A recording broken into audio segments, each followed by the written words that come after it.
Thank you very, very much for inviting me and many of my Danish colleagues who are also here today.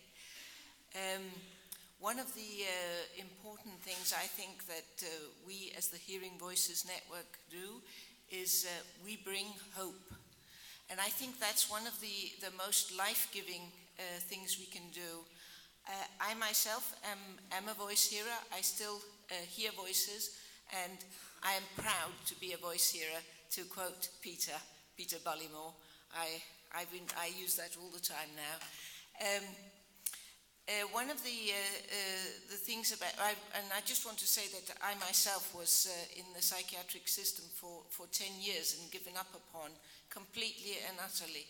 And these are one of these things that we are many who have been given up upon and who rise up out of the psychiatric system to bring hope and to bring our stories. For us in Denmark, the Hearing Voices movement is actually still very much a grassroots movement, but a very powerful one. We work very hard in doing both the activism as well as the groups. We have many groups in Denmark. We also have many groups that we have no idea about how they're running within the psychiatric system. There is a great deal of enthusiasm. In Denmark, the system is divided into two. We have treatment psychiatry and social psychiatry. And social psychiatry especially has taken on board the idea of the Hearing Voices movement. One of the things, of course, that we do with our stories is we introduce the most simple of things, that madness has meaning, and that there is meaning, and if you can understand it, it is related to context. And this is something that is so natural for most people to think about, and yet within psychiatry it is extremely unnatural. However, if it is introduced, and when it is introduced, it is actually one of the most powerful weapons, if you like, in terms of the activism movement, is when these things are introduced. Because suddenly when madness becomes meaningful, you can no longer talk of illness. We know that so many people who come into psychiatry have horrific stories of trauma, misery, and abuse.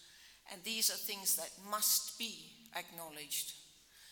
One of the things that we work very hard with in Denmark, and I would say I'm absolutely a human rights campaigner, and we tend to talk a bit like, for example, I'm on the far left, if you like, in terms of radicalism and all the rest of it, and then you can say that perhaps psychiatry is on the far right. I cannot perhaps we have difficulties, the extreme left and extreme right, to talk together. But what we can do is that I can meet with a lot of people halfway there, and the other half they can move another halfway there, and then there are people who will be able to reach psychiatry. Excuse me. And I think doing it this way you can change, you can morph into, psychiatry morphs. I think in terms of activism, one of the things we have focused on in the Hearing Voices movement, along with our other organizations, has been on the issue of knowledge.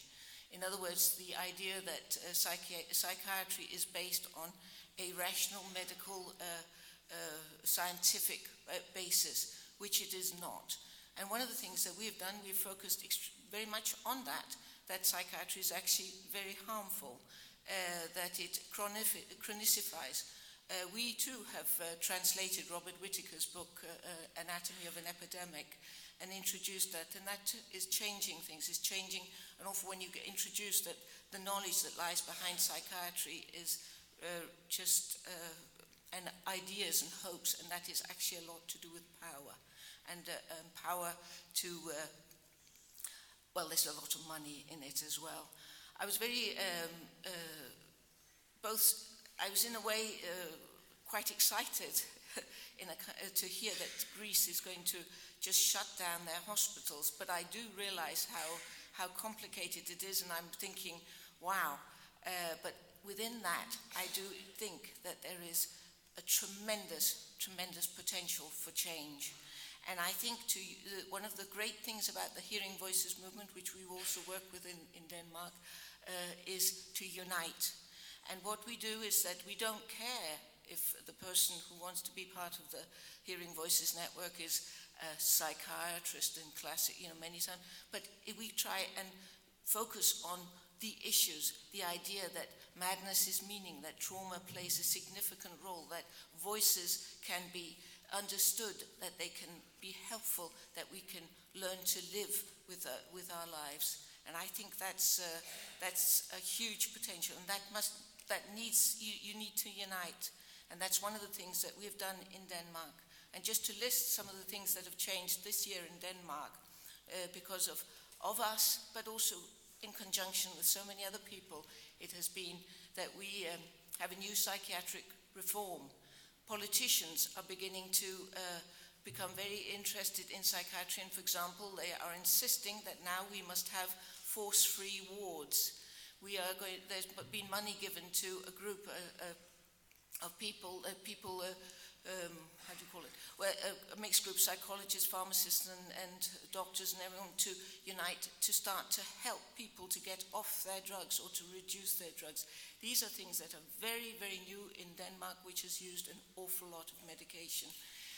And psychiatrists, because of gross over-medication, are now under control by the government, and they are registered in what they prescribe. These are things that we have together been able to introduce and change. And these are things that you can do as well. And I think if Greece, when the hospitals close, well, you can perhaps unite, and this is an opportunity for an amazing change. But I do appreciate how difficult it is. And I want to, just before I say, I know there's so many Danish people, and I'd love to just get the Danes to stand up for a second, because we are here to do it. We've changed the world together. And thank you, because there is always a great number of people who come. Yeah. Thank you. We're a very good Danish tribe. And anyway, thank you. Efradisto. Thank you.